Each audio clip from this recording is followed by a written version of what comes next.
On God, driving in the UK might genuinely be worse than playing a game of Pock-Ta-Tok, which was an ancient Mesoamerican game where you had to throw balls through hoops, and if you lost, your team genuinely got executed because it was for some ritual. Like, honestly, what could be worse than that? Losing your life because you lost a game of, like, crappy old basketball. But honestly, driving in the UK could actually be worse. Now, you might be asking me, hey Rexer, how could driving in this specific country be worse than losing your life over a game? Let me tell you. Now, in the UK, I'd say there are about 3 types of drivers. There are people that genuinely, I don't even know how they've got a driver's license or how it hasn't been revoked. Like, these guys couldn't have gone to driver's ed, they couldn't have gone to driving school. Like, They must have like a fake license which is just really good, like McLovin, fooling the cops every time they get a traffic stop. Like, genuinely, these people just cut you off.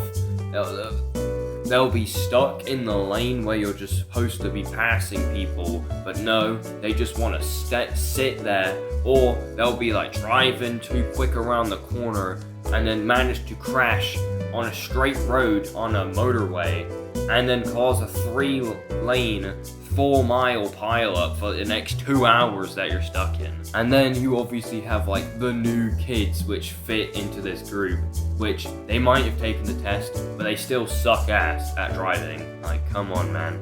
And then the next group of people is the old people. These people are on the verge of going senile. They probably don't even remember who their family is, or even remember the basic rules of the road, like how to read a stop sign. But these guys will just be like, they don't care about the health and safety of anyone else on the road. They just care that they get to their destination to buy their stupid ass cookies or whatever 5 seconds earlier than Google Maps said. And like, they probably have like short-sightedness, they can't see more than 5 feet in front of them, and then they end up fucking hitting a deer, causing another 4-mile pileup.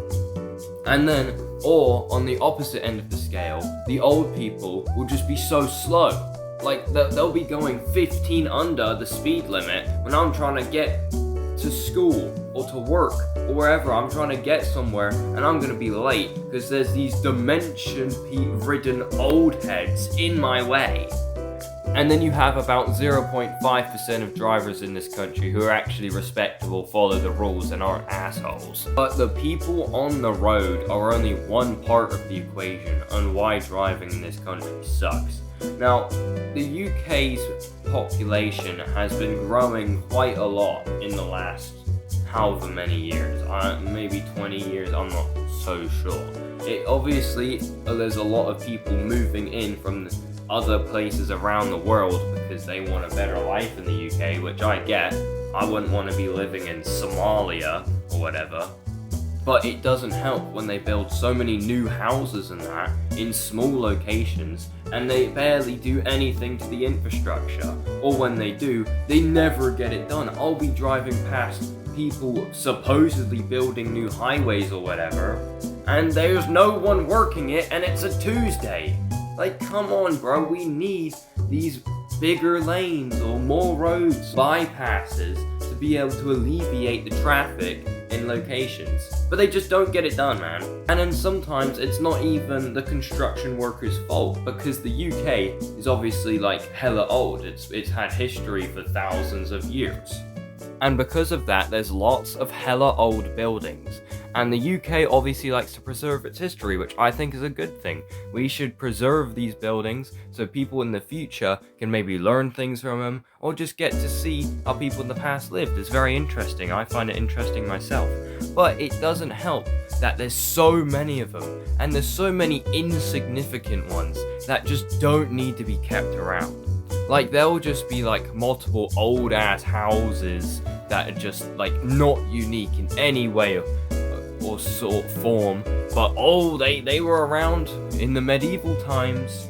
Oliver Cromwell might have taken a shit in one before, but that doesn't give us anything keeping it around other than us not being able to modernize these locations. Now, an example near where I live there is this old ass bridge that all they've upgraded to it is they've like tarmacked over it, which is like the bare minimum, right?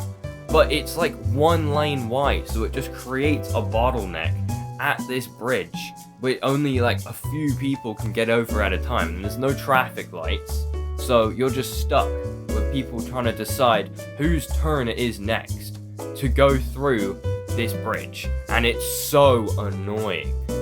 Like, places like Cambridge have 150,000 population. Cambridge is a decently big place, but it's not big enough for 150,000 people to all be commuting at the same time, going home, going to work, going to school, whatever. And my last point on why driving here sucks ass is cyclists. Oh my god. Don't get me started on fucking cyclists, bro. I get the path might be a bit small, but then just walk it for a bit until there's no people on the sidewalk. Like, please.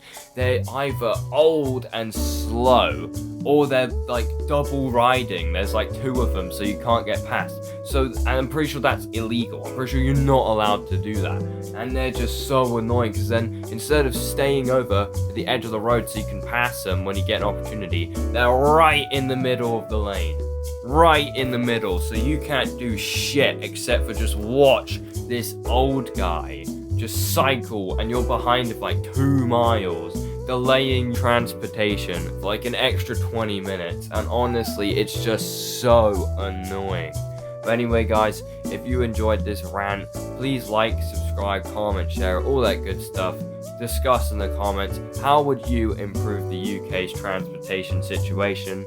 I personally don't know, because unlike Clark from the Backrooms, I am not an architect, but hopefully you all enjoyed, and I'll see you in the next one.